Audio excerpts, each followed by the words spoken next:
যেই শপথের উপর দিয়ে ওনারা আজকে এনসিপি নামক রাজনৈতিক দলটা হলো, ওনারা সেই শপথকে কত জায়গায় কলঙ্কিত করছেন সেটা সেই হিসেবে জানে। কিন্তু জুলাই গণঅভ্যুত্থানের কথা ওনারা কথায় কথায় বলেন, ইভেন এই যে সার্জিস্টাইজ ওরা দেখি কথায় কথায় বলে আরেকটি গণঅভ্যুত্থান হবে। গণঅভ্যুত্থান কি মুখের কথা হয়েছে নাকি? গণঅভ্যুত্থান দীর্ঘ 17 বছরে বাংলাদেশের নিপীড়িত মানুষের ক্ষোভের পুঞ্জীভূত ক্ষোভের বিস্ফোরণ ছিল জুলাই গণঅভ্যুত্থান। কিন্তু সেই আকাঙ্ক্ষাকে আপনারা ধারণ করেন তো, যে আকাঙ্ক্ষা নিয়ে আমি বলি অভ্যুত্থান হয়েছে, আকাঙ্ক্ষাকে যে কারো চেয়ে জামায়াত ইসলামী এনসিপির চেয়ে আমরা বেশি ধারণ করি। কেন জানেন?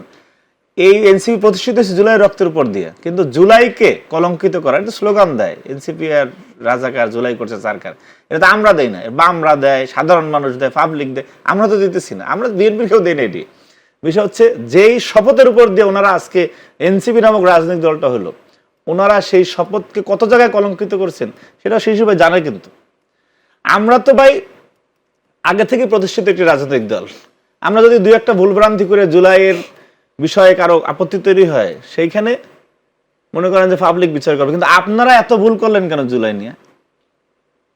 আপনারা জুলাইকে সারখার করার, জুলাইকে কলঙ্কিত করার, জুলাইকে কবর দেওয়ার সমস্ত কিছুর নায়ক খলনায়ক হয়েছে এই জোট, এই যে 11 দলের জোট। মানে আপনি কি আমাদেরকে দুই একটা বলতে পারবেন কোন বিষয়ের জন্য জুলাই তারা সারখার করেছে? জুলাইয়ের চেতনা কি ছিল? সাম্যের বাংলাদেশ, ন্যায় বিচারের বাংলাদেশ। ওনারা এই যে কয়েকজন লোক মানে আপনার এনসিপিতে আছে, এদেরকে নিয়ে নিয়োগ, তদবির, প্রভাব খান্ডানো, আপনার এমন কোনো উল্লেখযোগ্য লোক নাই। এক একজনের এক একটা নাম হয়ে গেছে। যেমন হান্নানের কথা বলে বন্দর মাসুদ, ঠিক আছে? নাহিদ ইসলামের বাবা মানে আপনার পরিবারতন্ত্রের বিরুদ্ধে নাহিদ ইসলাম বহুবার কথা বলেছে যে তারেক রহমানের মা প্রধানমন্ত্রী, সে কেমনে আবার প্রধানমন্ত্রী হইব, যদিও বাংলাদেশের মানুষ আবার তারেক রহমানকে ভোট দিচ্ছে।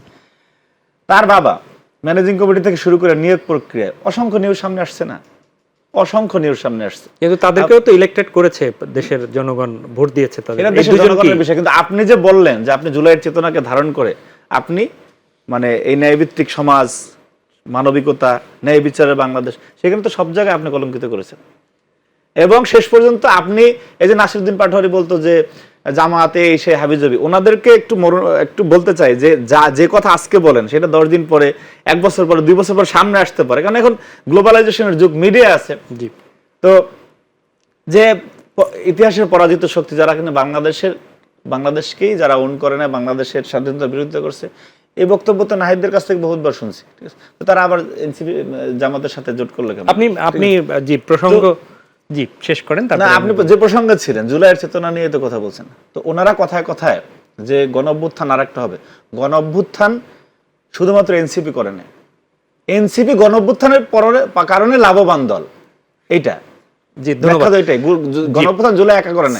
তাহলে এত বছর এই 14, 18 এবং 24-এ বাংলাদেশের মানুষ যে ভোট দিতে পারে না, এই 24-এর আমিরামি নির্বাচনের পর থেকে গণঅভ্যুত্থানের প্রেক্ষাপট তৈরি হয়েছে।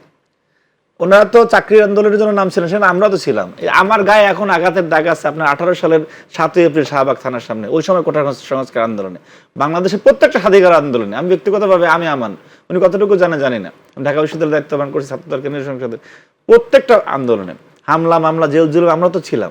এরকম লাখ লাখ আমানের পরিশ্রম, লাখ লাখ মানুষের জীবন, কিন্তু ওনারা সম্মুখ সারিতে ছিলেন আপনাদের সাথে, আপনারাও ছিলেন, তাহলে সেটি কি অস্বীকার করার কোনো সুযোগ আছে? কোনোদিন আমরা অস্বীকার করি না। তাদের সেই বীরত্বপূর্ণ অবদানের কথা আমরা স্মরণ করতে চাই। কিন্তু আপনি মনে করেন কষ্ট করে আপনার মা বাবারে খাওয়ান, এজন্য কি আপনি মা বাবার প্রতি জুলুম করতে পারবেন? সেই অধিকার তো আপনাকে কেউ দেয় না। আপনি জুলাই অভ্যুত্থানে কষ্ট করছেন, আমরা 17 বছর কষ্ট করছি, এই কারণে কি আমি এখন দুর্নীতি করবো নাকি, আমি জুলুম করবো নাকি, সেটাকে মানুষ মানবে নাকি? ধন্যবাদ।